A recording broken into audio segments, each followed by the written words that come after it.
나중에 사로잡히고 두려움에 사로잡힐 때가 있습니다. 이런 분들에게 오늘 이 말씀이 요셉의 얘기가 다시 한번 여러분에게 들려지면서 성령께서 여러분 각자에게 말씀해 주시고 여러분들의 인생에 낙심되는 문제에 소망을 품게 되고 소망이 창조되어지는 복된 시간이 되시기를 축복합니다. 낙심한다는 말은 말 그대로입니다. 마음이 떨어졌다는 것입니다. 마음을 잃어버린 것입니다. 낙심이란 마음이 사라져버렸습니다. 이 마음이 유지가 되면 승리를 합니다. 왜냐하면 마음이 생명의 근원이라고 했거든요. 잠언서에 보면은 무릇 지킬 만한 것보다 네 마음을 지키라. 생명의 근원이 여기에서 난다 했습니다. 우리 마음을 잃어버리면 낙심하게 되면 우리의 이 마음이 멀어져 버리게 되면 결국엔 생명과도 멀어지게 되기 때문에 그렇습니다. 또 다른 잠언에 보면은 사람이 소망이 이루어지지 않으면 잠언서 13장 10절의 말씀인데 사람이 소망이 이루어지지 않으면 마음이 병들고 소원이 이루어지면 생명나무를 얻는다고 했습니다. 그러니까 마음을 지키는 것이 생명을 지키는 것이고 생명나무를 보장받는 것이다. 이런 얘기입니다. 그러니까 낙심한다는 것은 이 생명을 잃는 것입니다. 그래서 절망하고 낙심하면 살기 싫어집니다. 그래서 목숨을 끊는 사람들은 다 이런 류에 해당되는 사람이죠. 마음이 병드는 것이 낙심입니다. 내 뜻대로 안 되는 거죠. 소원대로 안 되어서 낙심에 빠지게 됩니다. 오늘 말씀을 통해서 이 낙심에서 벗어나 위로 결심하고 소망이 이루어진 무언가 하나님 안에서 소망을 붙들 수 있는 그 무언가가 있게 되기를 바랍니다. 대체 사람들이 왜 낙심하나? 마음을 왜 잃어버리나? 심지어 생명까지 왜 버리게 되나? 보통 두 가지 이유 때문입니다. 첫째가 뭐냐면은 환경의 어려움입니다. 가난하거나 외롭거나 실패하거나 환경의 어려움입니다. 요셉을 보십시오. 굉장히 낙심한 환경에 처해지고 맙니다.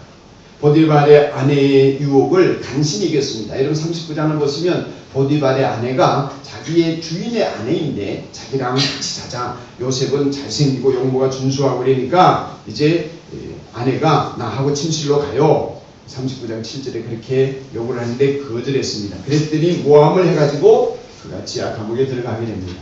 지하 감옥이라고 하는 것은 정치범을 가두는 아주 환경이 열악한 춥고 배고프고 어둡고 그런 곳입니다. 이런 환경 속에서 여러분 잘 나가던 집안의 최고의 청지기로서 꽤 좋은 생활을 하고 있던 요셉이 그 감옥의 열악한 환경에 놓이게 되었습니다.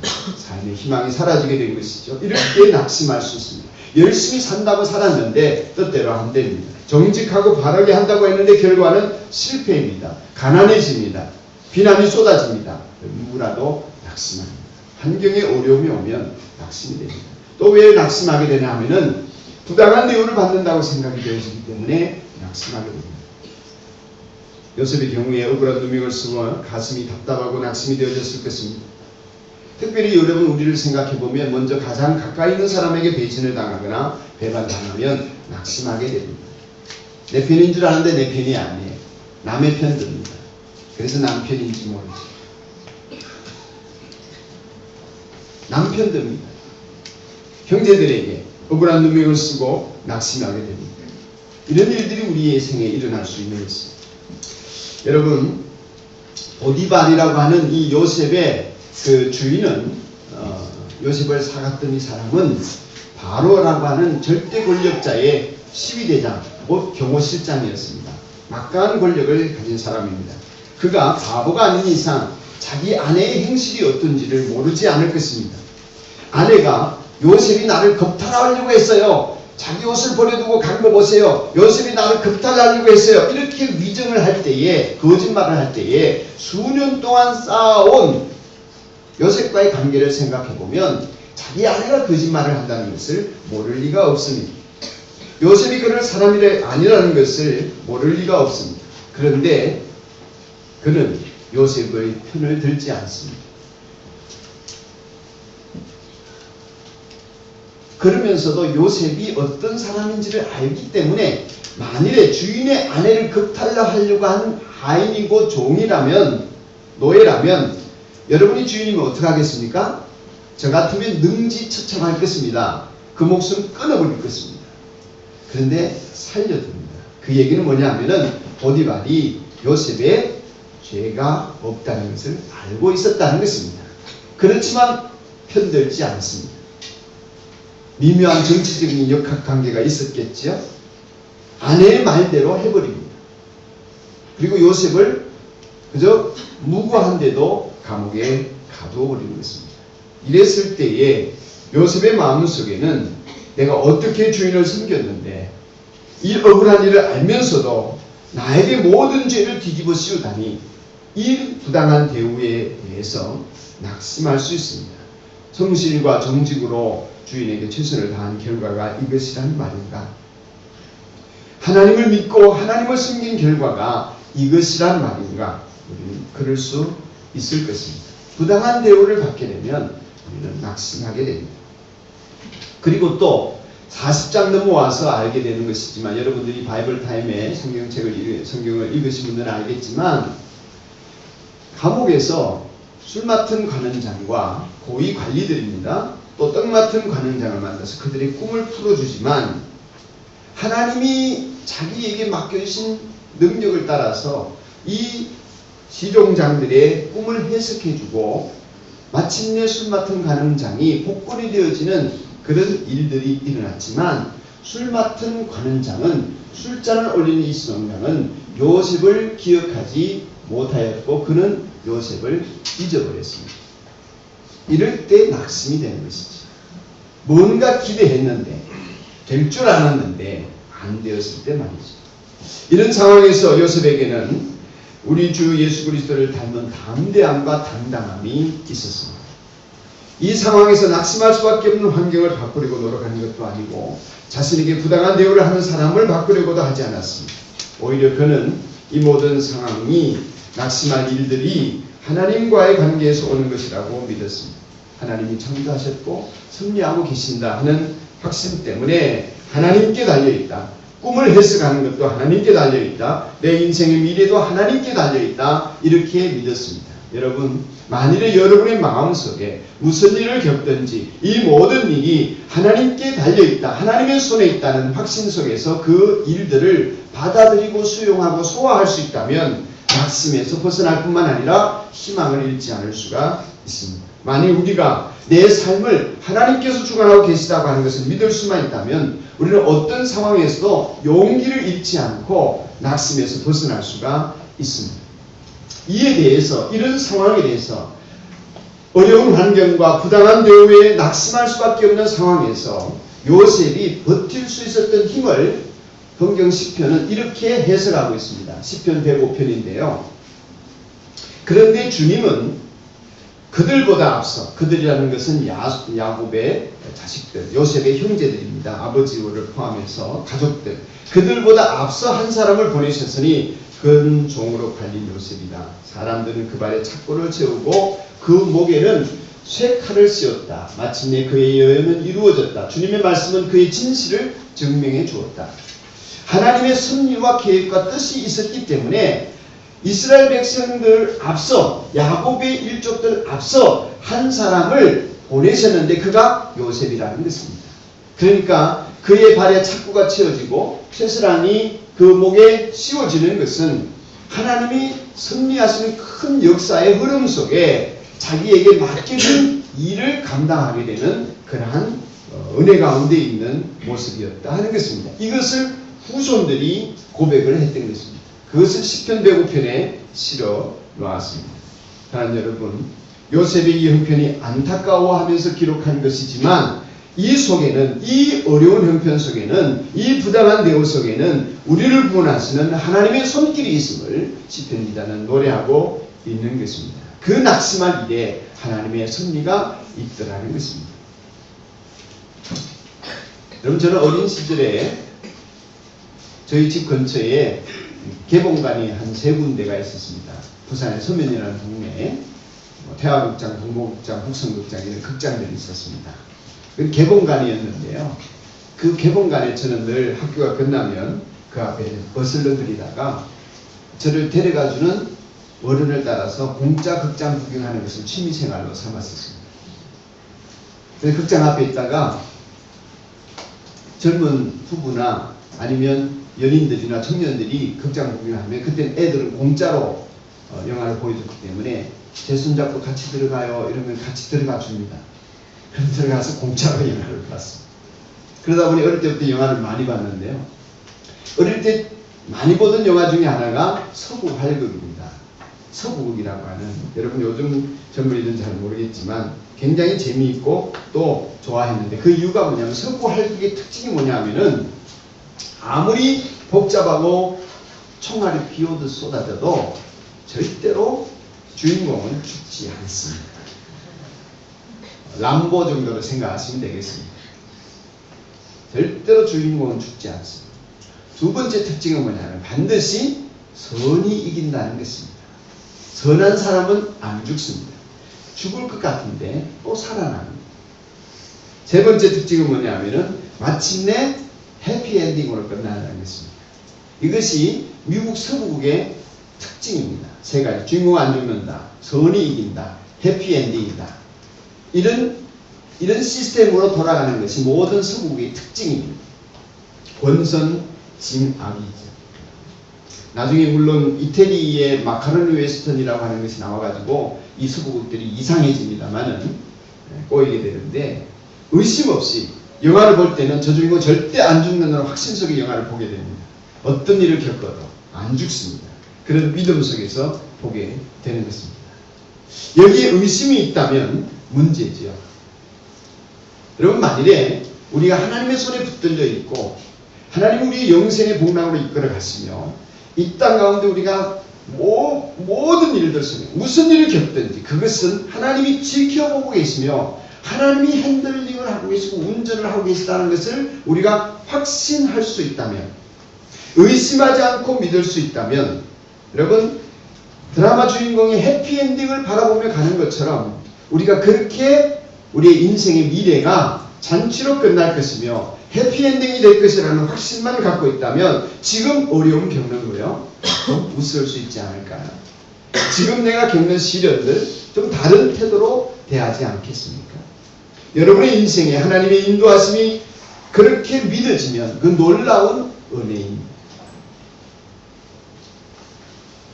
하나님의 섭리 속에서는 역설적인 면이 항상 있습니다. 여러분, 눈물과 어려움 속에서 하나님이 기쁨을 주시는 것이 있습니다. 고난 속에 어려움 속에 처해져 있지만 열매를 허락하시는 것이 있습니다. 이게 하나님의 역설입니다. 눈물 속에 빵이 있고 가난의 소름 속에 사람답게 사는 일들이 일어나게 되는 것입니다. 흔히들 좋은 환경이 복이라고 합니다. 우리는 그렇게 생각하고 있습니다. 이게 상식입니다. 어려운 환경은 시험이라고 생각합니다. 이게 우리의 상식입니다. 하나님 입장에서는 거꾸로요. 하나님 편에서는 우리가 좋은 환경에 있을 때의 시험입니다. 어려운 환경에 있을 때 하나님은 안심하십니다. 하나님 입장은 거꾸로요. 여러분, 있는 것 없는 것 없이 다 누리고 부족함 없이 자라는 자녀들이 있다면 그 자녀들의 인생이 바르게 살고 좋은 것을 얻기란 사실 굉장히 힘듭니다. 성품도 좋고 인생을 성공적으로 살아가는 것이 굉장히 힘듭니다. 그런 의미에서 시험입니다. 부모가 나를 위하여 얼마나 고통을 겪는지 아는 자식들이 효도하게 됩니다. 그런 측면에서 자식을 고생시키지 않고 유산 남겨주고 할 수 있는 한 다 해주려고 하는 부모가 있다면 안타깝지. 왜냐하면 자식을 벼랑 끝으로 모으는 행위를 하고 있기 때문에. 자전거를 배우게 하려면 자전거를 타도록 놔줘야 하는데 내가 안 넘어지게 붙들고 있으면 그 아이는 평생 자전거를 못 할 것입니다. 우리가 범사에 잘 되고 형통하다고 해서 고통이 면제되지는 않습니다. 넘어지는 고통이 있어야 합니다. 따라합시다. 고통이 없는 형통은 없다. 뭐가 없다고요? 뭐가 없는? 고통이 없는 형통은 없습니다. 영어로 그런 경언이 있잖아요. No cross, no crown. 크로스라는 십자가지요. 크라운은 면류관입니다.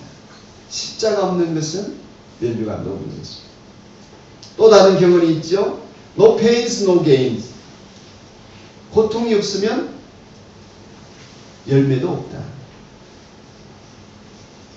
고통 없는 형통은 없습니다. 만일 혹시 그렇게 생각하셨다면 여러분 오해를 푸셔야 합니다.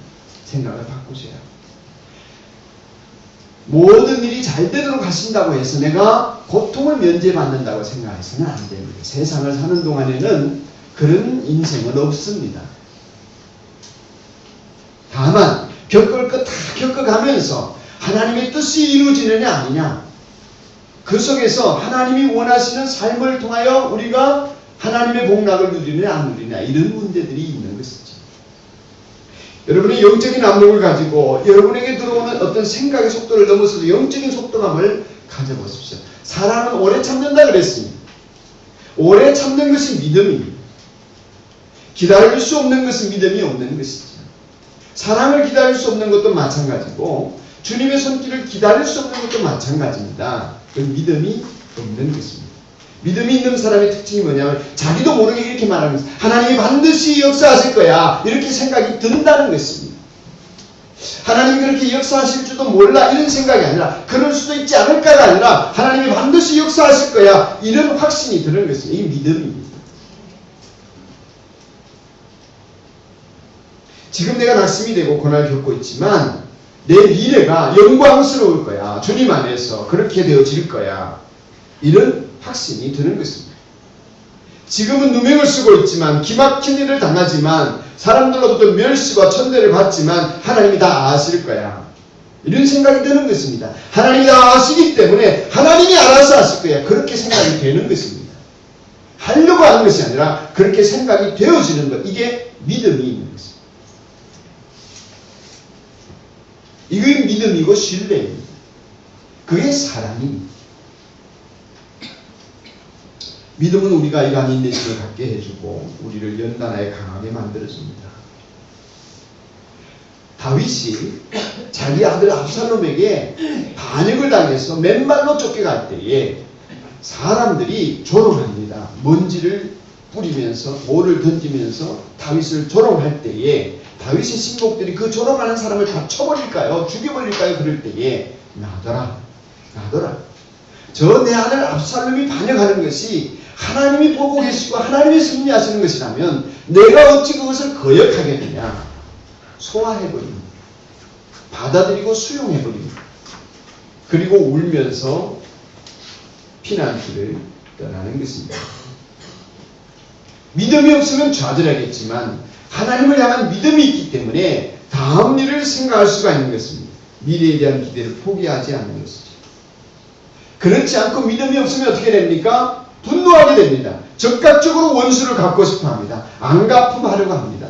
나를 멸시한 저 사람 미워하면서 그 사람에 대해서 원수 맺고 내가 어떻게 처단해보려고 합니다. 믿음이 없으면 결국 그렇게 되고 마는 것입니다. 그 인간의 본능이 그렇기 때문에 본능대로 반응하는 것입니다.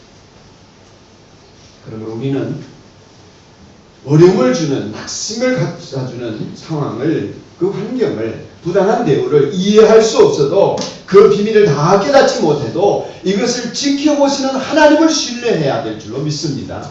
하나님에게 맡길 줄 알아야 합니다. 내가 짊어지고 가서도 안 되겠습니다. 그건 내가 못 짊어집니다. 그 일을 통해서 하나님이 나를 만지시고 나를 변화시키신다. 그 하나님을 신뢰해야 합니다. 나의 믿음과 나의 인격의 수준과 나의 인생의 수준을 끌어올리시려는 하나님의 열심이 지금 내가 이런 부당한 대우를 받고 내가 이런 시련을 겪게 되는 과정 속에서 일어나는 일이다. 이것을 봐야 합니다. 결국 하나님은 예비하신 때에 여러분에게 저에게 하나님의 역사와 섭리를 보여주실 줄로 믿습니다. 기막힌 모함을 받고 감옥에 들어간 요셉이지만 사람 원망하지 않습니다. 첫째. 두 번째, 하나님 왜 이러십니까? 불평하는 법이 없습니다. 소화합니다. 보디발을 원망합니까? 보디발의 아내를 원망합니까? 자기를 잊어버린 술 맡은 관원장을 원망한 한마디의 원망과 불평이 그의 입에서 나오지를 않습니다. 감옥에 들어간 그 현실을 그대로 받아들이는 힘은 어디에서 오느냐? 하나님이 살아 계시다. 할렐루야. 하나님이 지켜보신다. 이건 현실이요 사실이며 실제다. 그렇게 믿고 있는 것입니다. 하나님은 그런 요셉에게 여전히 그와 함께 하셨습니다. 40장 21절에 이런 구절이 있습니다. 같이 한번 읽겠습니다. 시작. 주님께서 그와 함께 계시면서 돌보아주시고 그를 한결같이 사랑하셔서 간수장의 눈에 들어오게 하셨다. 아멘. 기가 막힌 상황 속에서도 하나님은 더 절묘한 방법으로 하나님이 함께 해주시는 은혜를 요셉이 누리게 해주셨습니다. 그에게 사랑을 더하셨습니다. 그를 한결같이 사랑하소서. 여러분 저 밑에 밑줄 쫙 치고 나를 한결같이 사랑하시는 하나님에 대한 믿음을 여러분의 것으로 삼으시기를 축복합니다. 요셉을 한결같이 사랑하여 주셔서 돌봐주시는 그 하나님이 오늘 여러분을 한결같이 사랑하셔서 돌봐주심을 믿으시기를 축복합니다. 의심 없으셔요. 변함없으신 하나님, 신실하신 하나님, 그 하나님이 사랑을 요셉에게 계속 보여주시고 간수에게 인정받게 하시고 하나님이 하신 일들이 이런 것들입니다. 요셉을 감옥에서 당장 꺼내주지 않으셨어요. 왜냐하면 요셉은 거기 있어야 합니다. 하나님의 승리를 위해서.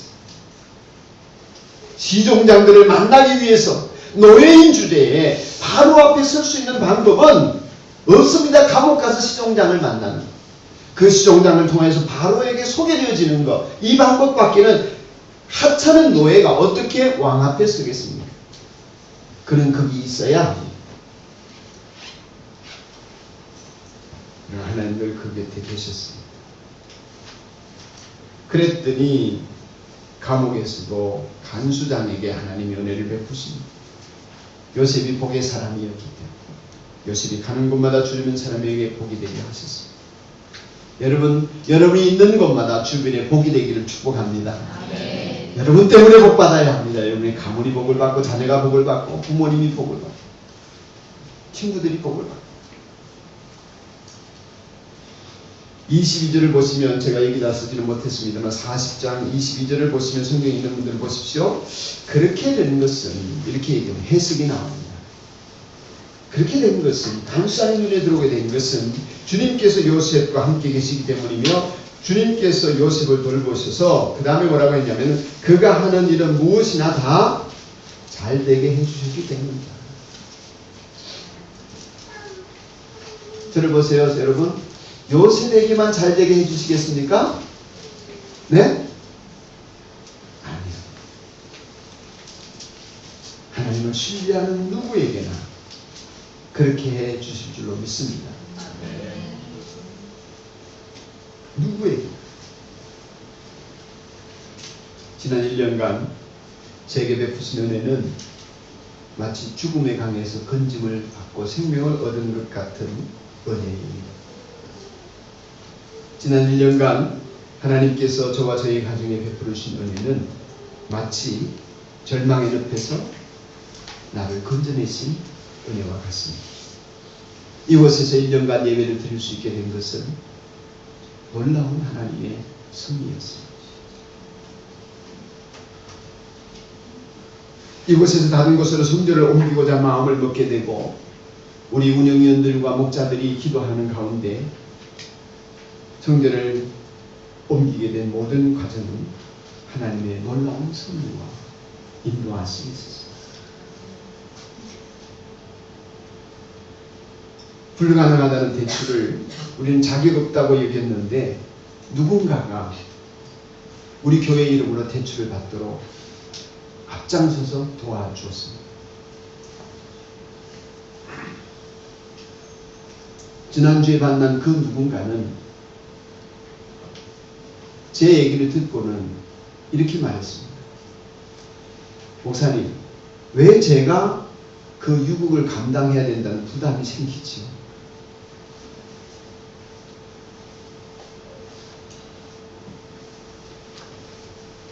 누군가는 목사가 생활하는 사택의 월세에 대한 부담을 가지고 도와야 되겠다는 생각을 하셨습니다. 그분 안에 역사하시는 성령께서 그 안에 있는 믿음을 통하여서 역사하시고 그가 순종하는 사람이기 때문에 그 마음의 감동을 따라서 그렇게 행하게 해주신 것입니다.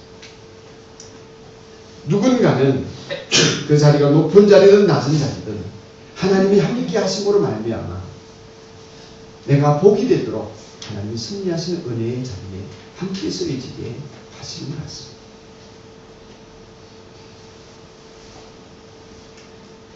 서로 잘 알지 못하는 사람이지만 성령의 감동을 받는 사람들이 하나님의 인도함을 받으면서 그렇게 쓰임 받는 것, 그렇게 하나님의 역사가 이루어지는 현장에 우리가 있는 것, 이것이야말로 하나님께서 우리가 하는 일 무엇이나 다 잘되게 이끌어 주시는 은혜라고 믿습니다.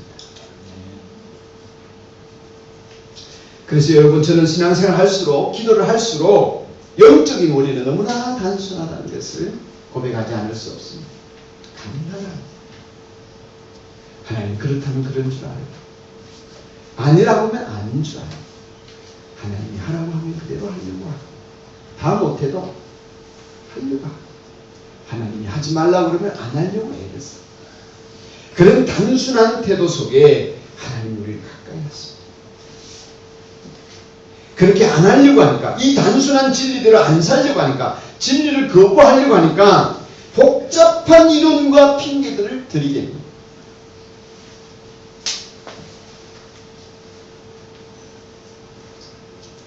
여러분, 우리의 관심이 하나님과의 관계에 있게 되면 하나님께서 되도록 이끌어 가십니다.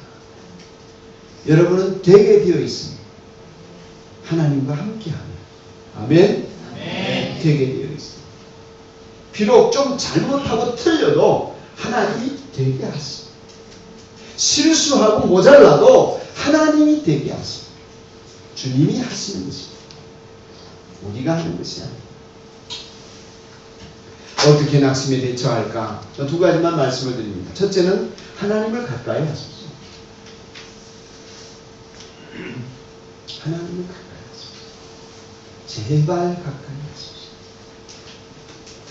이 목사의 한 가지 소원이 있다면 여러분이 하나님을 가까이 하는 것입니다. 가까이 한다는 말은 원어상으로 히브리 원어는 묶여지는 것입니다. 결합되어진 것입니다. 뗄래야 뗄 수 없는 것입니다. 안 떨어지는 것입니다. 주님은 말씀하셨습니다. 수고하고 무거운 짐진 자들아 다 내게로 오라. 내가 너희를 쉬게 하리라. 주님이 하신 말씀입니다. 우리를 초청하신 그분이 그렇게 하시도록 우리가 가까이 가야 합니다. 나에게로 오라 하셨습니다. 하나님을 가까이 하라. 그리하면 마귀가 너희를 멀리하리라. 하나님 가까이 하면 붙어 있으면 결합되면 묶이면 그럴 때에 낙심하고 잃어버린 내 마음이 회복되었습니다. 하나님 때문에 내가 하는 것이 아니라 그렇게 되게 되어 있습니다. 한참 힘들어서 마음이 낙심이 될 때 작년에 제가 봄쯤으로 기억합니다. 하나님 앞에 이렇게 기도했습니다. 무릎 꿇고 하나님 저에게 기쁨을 회복시켜 주십시오. 저에게 기쁨이 생겨나게 해주십시오. 기쁨의 근원이 되신 주님께 기도했더니 기쁨의 샘이 터지기 시작했습니다. 예수님은 엄청난 낙심과 고통을 겪으신 분이시기 때문에 그런 우리를 도우실 수 있습니다. 야복 나루트에 서 있는 야곱은 하나님과 씨름했지 환경이나 자기를 대적해서 달려오는 형 에서 사람을 상대하지 않았습니다. 우리가 하나님을 가까이 하면 하나님을 상대하면 세상과 마귀는 우리를 어찌할 수 없게 됩니다. 정신을 차리고 그런 면에서 깨어 있으십시오. 여러분, 무신론자들은 지금도 우주에서 외계인들과 교신하려고 끊임없이 엄청난 물량을 들이면서 외계에다가 신호를 보냅니다. 우주에 누군가가 내 신호를 받아주기를 바라는 것입니다. 하나님을 안 믿기 때문에 외계의 생명체와 교신하려고 어마어마한 돈을 들이면서 신호를 보내고 있습니다. 여러분, 우리는 살아계신 하나님을 믿는 사람입니다. 우리는 무신론자가 아닙니다. 우리는 하나님을 믿는 백성이라면 하나님과 여러분 사이에, 하나님과 나 사이에 교신이 되어지도록 우리가 끊임없이 신호를 보내야 되지 않겠습니까? 에스라 타임을 갖고 묵상하고 말씀 묵상하는 시간을 갖지 못한다면 여러분 적어도 내 속에 연불을 외우듯이 주문을 외우듯이 하나님이여 나를 불쌍히 여기소서, 다윗의 자손 예수여 나를 불쌍히 여기소서 기도라도 계속해서 반복해야 되지 않겠습니까? 하나님의 일을 하는 사람들, 여기 찬양을 맡은 찬양 팀원들이든지 우리 선호와 같이 예배를 돕는 무슨 PPT 화면을 다루는 사람이든지 하나님의 일을 하고자 하는 사람이라면 끊임없이 하나님의 뜻이 이루어지도록 기도하지 않고는 하나님의 역사가 나타나지 않을 것입니다. 그렇게 기도하며 나아가면 하나님이 행하십니다. 두 번째, 영적인 교제를 하십시오. 영적인 교제라고 하는 것은 서로 돌아보아 사랑과 선행을 격려하면서 기도 짝을 찾고 함께 기도하는 사람을 교제하는 것입니다. 에스라 타임을 갖든 무엇을 하든 새끼 밥 먹듯이 함께 기도하며 함께 선행을 격려하는 사람. 목장에 모이더라도 내 형편과 사정 마음도 나눠야 되겠지만 그것보다는 하나님이 나와 함께 하시는 것들과 우리와 함께 하시는 증거들을 함께 나누고 하나님이 함께 하지 않는 것에 대한 갈증과 하나님과의 관계에 대해서 나눌 때에 그 영적인 교제를 하나님 축복해 주시는 것입니다. 복이 되는 사람 옆에 있고 복이 되는 사람과 함께하는 내가 복이 되어주는 은혜가 있을 때에 낙심은 우리와 상관없어지게 됩니다. 어떤 경우에라도 그렇게 여러분들이 승리하게 되기를 축복합니다. 적어도 가정에 한 사람은 복의 근원이 되어야 되지 않겠습니까? 적어도 우리 청소년 팀이나 어린이 팀이나 누군가는 복이 되어야 되지 않겠습니까? 내가 그 사람이 되겠다. 우리 목장 안에 내가 그 사람이 되겠다. 우리 교회 안에 내가 그 사람이 되겠다. 엎드리게 되기를 축복합니다. 하나님 앞에 엎드리십시오. 찬송합시다. 540장입니다.